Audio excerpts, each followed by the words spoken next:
in cammino verso me stessa. Dal buio emerge la luce, filtra tra le foglie degli alberi, illumina sentieri nascosti, cambia l'intensità della luce e il suo calore. In un momento breve ci ricorda l'impermanenza e la mutevolezza di tutte le cose.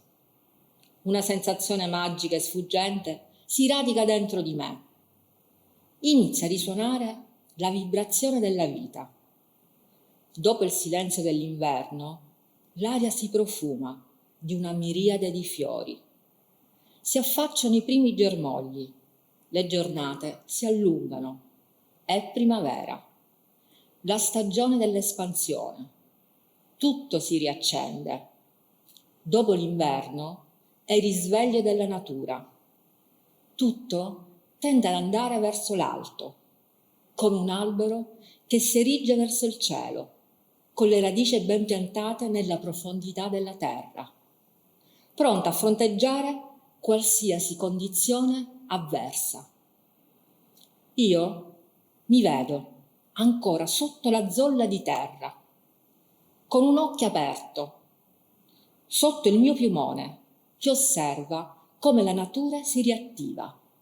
Mi osservo, mi ascolto, sento fortemente uno stato di fermo.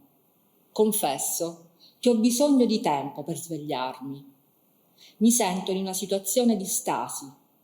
Mi sento ancora in letargo, in connessione con la natura.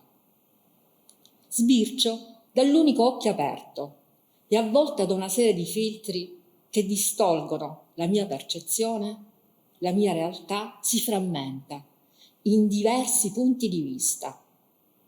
Protetta dalla mia zolla di terra e quindi dal mio piumone, sento molta resistenza.